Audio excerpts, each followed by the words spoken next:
علیہ السلام کا ذکر کیا ہے۔ سلیمان علیہ السلام داؤد علیہ السلام کے بیٹے تھے۔ اللہ نے باپ اور بیٹے دونوں کو نبوت سے نوازا تھا۔ سلیمان علیہ السلام کو اللہ نے ایک ایسا بادشاہ بنایا کہ آج تک ساری دنیا میں ایسی بادشاہت اور کسی کے پاس نہیں، کیونکہ خود سلیمان علیہ السلام نے اللہ سے یہ دعا کی تھی، اے اللہ مجھے ایسی بادشاہت عطا فرما جو میرے بعد کسی اور کے شایان شان نہ ہو۔ پھر اللہ نے ہوا کو سلیمان علیہ السلام کے کنٹرول میں دے دیا۔ سلیمان علیہ السلام جہاں چاہتے ہوا انہیں نرمی سے پہنچا دیا کرتی تھی۔ مہینوں کا سفر سلیمان علیہ السلام منٹوں میں طے کر لیا کرتے تھے، اور اللہ نے سلیمان علیہ السلام کو جنوں پر کنٹرول دے دیا۔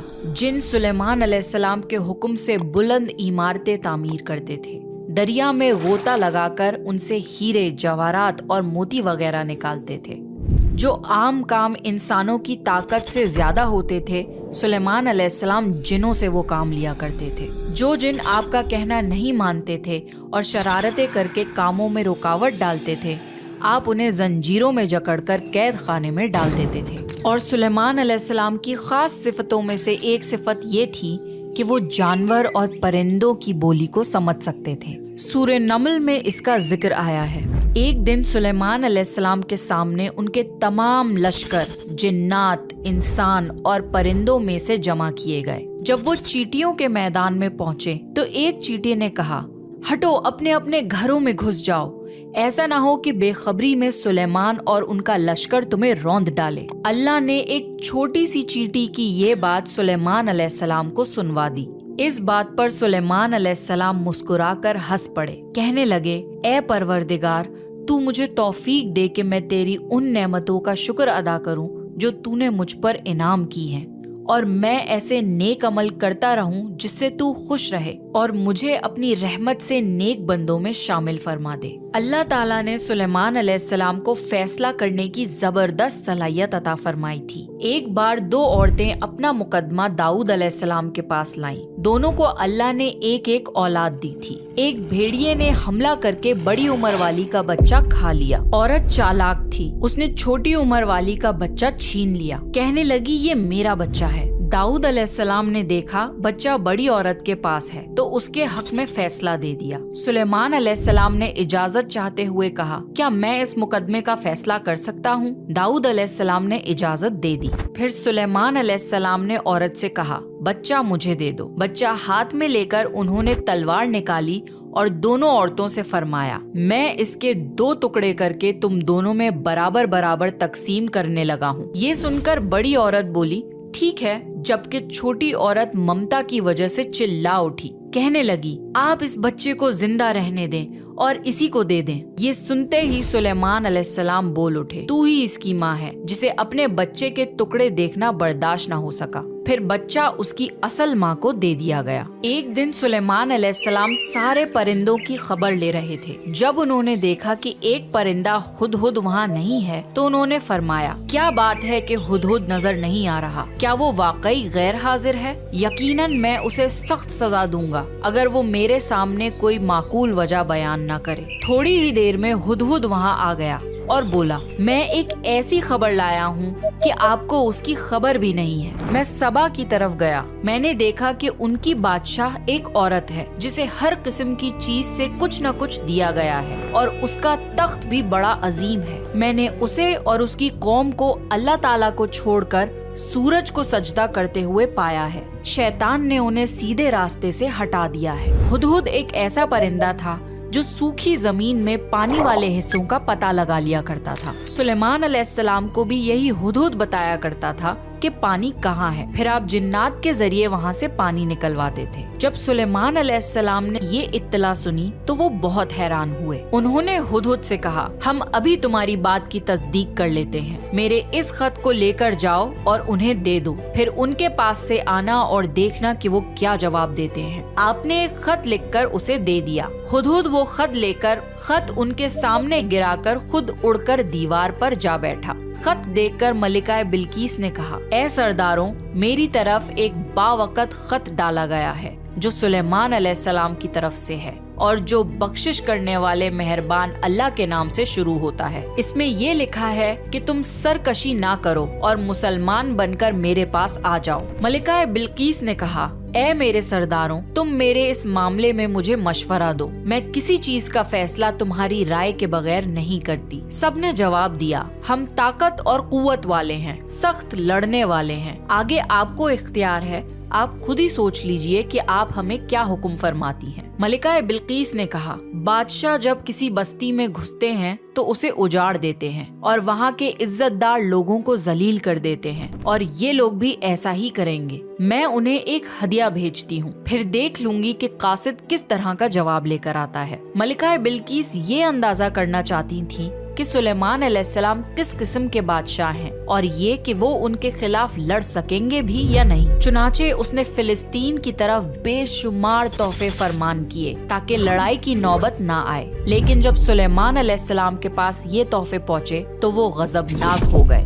جب قاصد سلیمان علیہ السلام کے پاس پہنچا تو انہوں نے فرمایا، کیا تم مال سے مجھے مدد دینا چاہتے ہو؟ مجھے تو میرے رب نے اس سے بہت بہتر دے رکھا ہے جو اس نے تمہیں دیا ہے، بس تم ہی اپنے تحفوں سے خوش رہو، جاؤ ان کی طرف واپس لوٹ جاؤ، ہم ان کے مقابلے وہ لشکر لے کر آئیں گے جن کے سامنے پڑنے کی ان میں طاقت نہیں، اور ہم انہیں ذلیل کر کے وہاں سے نکال باہر کریں گے۔ قاصد ان کا جواب سن کر اور یہ صورتحال دیکھ کر دہشت زدہ ہو گیا۔ اس نے ملکہ بلقیس کی طرف جا کر یہ ساری حقیقت بیان کر دی۔ ملکہ بلقیس نے سلیمان علیہ السلام کو پیغام بھجوایا کہ ہم اسلام قبول کرنے کے لیے تیار ہیں۔ جب یہ پیغام سلیمان علیہ السلام تک پہنچا تو آپ اپنے درباریوں کی طرف متوجہ ہوئے اور فرمایا، اے سرداروں، تم میں سے کوئی ہے جو ملکہ بلقیس کے یہاں پہنچنے سے پہلے ان کا تخت یہاں لا دے؟ ایک جن نے کہا، آپ اپنی مجلس سے اٹھیں، اس سے پہلے ہی میں ان کا تخت آپ کے پاس لا دیتا ہوں۔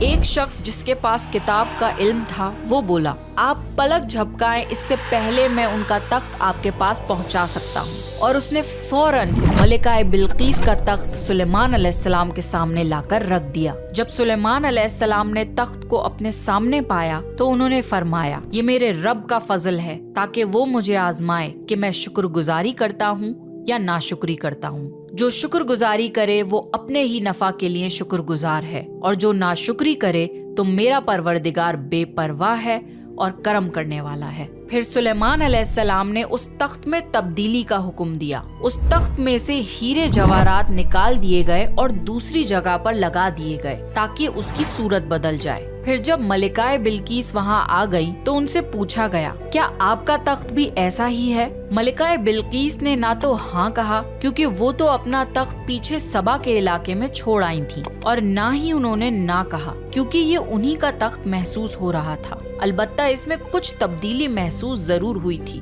کافی سوچ کر انہوں نے جواب دیا، یہ تخت میرا ہی لگتا ہے۔ اس کے بعد سلیمان علیہ السلام ملکہ بلقیس کو ایک محل میں لے گئے۔ سلیمان علیہ السلام اپنی سلطنت کا ایک ایسا منظر دکھانا چاہتے تھے جو کسی انسان نے پہلے نہ دیکھا ہو۔ یہ محل مکمل طور پر شیشے کا بنا ہوا تھا، اس سے دوسری طرف دیکھا جا سکتا تھا۔ فرش بھی شیشے کا تھا، شیشے کے نیچے پانی چھوڑا گیا تھا، پانی چلتا رہتا تھا۔ آپ ملکہ بلقیس کو لے کر اس محل میں داخل ہوئے تو وہ بہت حیران ہوئی کہ اس محل میں تو پانی بہہ رہا ہے۔ انہوں نے اپنا لباس کچھ اوپر کر لیا تاکہ وہ بھیگ نہ جائیں۔ پھر ملکہ بلقیس نے اپنا پیر پانی پر رکھنا چاہا تو وہ شیشے پر پڑا۔ اس بات پر ملکہ بلقیس کو بہت شرمندگی محسوس ہوئی کہ وہ دھوکہ کھا گئیں۔ یہ شیشے کا محل اتنا عالی شان تھا کہ اسے جنوں کے ذریعے بنایا گیا تھا۔ سلیمان علیہ السلام نے فرمایا، یہ ایسا محل ہے جس میں نیچے بھی شیشے جڑے ہوئے ہیں۔ یہ عظیم سلطنت دیکھ کر وہ جان گئیں کہ سلیمان علیہ السلام صرف بادشاہ ہی نہیں ہیں بلکہ اللہ کے نبی بھی ہیں۔ سلیمان علیہ السلام نے ملکہ بلقیس کو ایسے معجزات اس لیے دکھائے تاکہ انہیں یقین ہو جائے کہ اگر دنیا کی سلطنت اتنی بہترین ہو سکتی ہے تو اللہ کیسا بادشاہ ہوگا۔ اللہ کے سامنے سورج تو کچھ بھی نہیں جس کی وہ عبادت کیا کرتی تھی۔ ملکہ بلقیس کہنے لگی، اے میرے پروردگار، میں نے اپنی جان پر ظلم کیا، اب میں سلیمان علیہ السلام کے ساتھ اللہ کی فرمانبردار بندی ہوں۔ ملکہ بلقیس کے ساتھ ساتھ ان کی پوری قوم ایمان لے آئی۔ سلیمان علیہ السلام کا سب سے بڑا کارنامہ یہ ہے کہ سلیمان علیہ السلام نے مسجد الاقصی تعمیر کروائی۔ اس کی پہلی تعمیر یعقوب علیہ السلام نے کروائی تھی، لیکن جب بخت نصر نے اپنا قبضہ جما لیا تو اس نے مسجد الاقصی توڑ دی تھی۔ لیکن جب سلیمان علیہ السلام کو اللہ تعالیٰ نے بادشاہت عطا کی تو انہوں نے مسجد الاقصی کی تعمیر شروع کروا دی۔ اس کے ساتھ ساتھ انہوں نے ہیکل سلیمانی بھی تعمیر کروایا۔ یہود آج تک اس کو مقدس سمجھتے ہیں۔ یہ ہیکل سلیمانی مسجد الاقصی کے بالکل قریب ہے۔ رسول اللہ صلی اللہ علیہ وسلم نے فرمایا کہ مسجد الحرم میں ایک نماز کا ثواب 1,00,000 نمازوں کے برابر ہے۔ مسجد النبوی میں ایک نماز کا ثواب 1,000 نمازوں کے برابر ہے، اور مسجد الاقصی میں ایک نماز کا ثواب 500 نمازوں کے برابر ہے۔ رسول اللہ صلی اللہ علیہ وسلم نے فرمایا، جب سلیمان علیہ السلام نے بیت المقدس کو تعمیر کیا تو اللہ تعالیٰ سے 3 دعائیں مانگی۔ ان میں سے اللہ تعالیٰ نے 2 دعائیں قبول فرمائیں اور ایک کے بارے میں ہم امید کرتے ہیں کہ وہ ہمیں ملے گی۔ سلیمان علیہ السلام نے پہلی دعا یہ مانگی کہ اے اللہ، مجھے ایسی حکومت دے جو تیری حکومت کے موافق ہو، یعنی عدل و انصاف کی فراوانی ہو اور کسی پر ظلم نہ ہو۔ اللہ نے یہ دعا قبول فرمائی۔ سلیمان علیہ السلام نے دوسری دعا یہ مانگی، مجھے ایسا ملک عطا فرما جو میرے سوا کسی شخص کے لائق نہ ہو۔ اللہ تعالیٰ نے یہ دعا بھی قبول فرما لی۔ اور انہوں نے تیسری دعا یہ مانگی، جو شخص بھی گھر سے نکلے اور وہ مسجد الاقصی میں نماز پڑھنے کا ارادہ رکھتا ہو تو وہ اپنے گناہوں سے اس طرح نکل جائے جس طرح پیدائش کے دن تھا۔ اس تیسری دعا کے متعلق رسول اللہ صلی اللہ علیہ وسلم نے فرمایا کہ امید ہے یہ دعا اللہ نے ہماری امت کے لیے رکھ لی ہو۔ اللہ تعالیٰ نے سلیمان علیہ السلام کو بہترین بادشاہت اور بے شمار طاقت عطا فرمائی تھی، لیکن اس کے باوجود وہ تھے تو انسان ہی۔ موت ہر انسان کو پہنچ کر رہتی ہے۔ انسان جتنی بھی قدرت حاصل کر لے، جتنا بھی غلبہ لے، جتنی بھی عظمت حاصل کر لے، لیکن موت سے نہیں بچ سکتا۔ اللہ تعالیٰ نے چاہا کہ سلیمان علیہ السلام کی موت سے بھی لوگوں کو عبرت حاصل ہو۔ سلیمان علیہ السلام کے دور میں لوگ جنات کے فتنے میں مبتلا تھے۔ کالا جادو عام تھا۔ لوگ سوچتے تھے کہ جنات غیب کا علم رکھتے ہیں۔ اللہ تعالیٰ نے چاہا کہ لوگوں کو سلیمان علیہ السلام کی موت کے ذریعے بتائیں کہ جنات کو علم غیب نہیں ہے۔ ایک دن سلیمان علیہ السلام نے جناتوں کو سختی سے کام پر لگایا اور وہ آپ کے سامنے کام کرنے لگ گئے۔ آپ ان کی نگرانی کرتے رہتے۔ جناتوں کے دلوں میں سلیمان علیہ السلام کا بہت خوف تھا، کیونکہ سستی کرنے پر آپ انہیں سخت سزا دیتے تھے۔ آپ کھڑے ہو کر ان کی نگرانی کر رہے تھے۔ اس وقت سلیمان علیہ السلام کی عمر 150 سال تھی۔ جنات بیت المقدس کی تعمیر میں مصروف تھے۔ ایسے میں آپ نے اپنا عصا پکڑا اور اس پر اپنی ہتھیلیاں ٹکا دی، پھر ہتھیلیوں پر اپنا سر رکھ دیا۔ اس طرح ان کی نگرانی کرتے رہے اور اسی حالت میں اللہ تعالیٰ نے آپ کی روح قبض کر لی۔ سلیمان علیہ السلام کی آنکھیں کھلی رہ گئیں۔ ادھر جن مسلسل کام کرتے رہے۔ وہ یہی خیال کر رہے تھے کہ سلیمان علیہ السلام زندہ ہیں اور انہیں دیکھ رہے ہیں۔ سلیمان علیہ السلام کا خلیفہ آیا تو وہ جان گیا کہ آپ انتقال کر گئے ہیں، لیکن اس نے بھی جنات پر یہ بات ظاہر نہیں کی۔ اس طرح 2 سال گزر گئے۔ جنات اس قدر سخت نگرانی پر حیران تھے۔ وہ دیکھ رہے تھے کہ 2 سال سے سلیمان علیہ السلام نے حرکت تک نہیں کی، پلک تک نہیں جھپکائی۔ پھر سلیمان علیہ السلام کے عصا پر دیمک لگ گئی۔ وہ اندر ہی اندر اس لکڑی کو کھوکھلا کرتی رہی۔ آخر وہ لاٹھی ٹوٹ گئی۔ سلیمان علیہ السلام زمین پر گر گئے۔ اس وقت جنات کو پتا چلا کہ ان کی وفات ہوئے تو عرصہ گزر چکا ہے۔ تب سلیمان علیہ السلام کی ساری قوم کو پتا چل گیا کہ جنات کو غیب کا علم نہیں ہے، بلکہ جن تو انسانوں سے کم عقل رکھتے ہیں۔ جب سلیمان علیہ السلام گر پڑے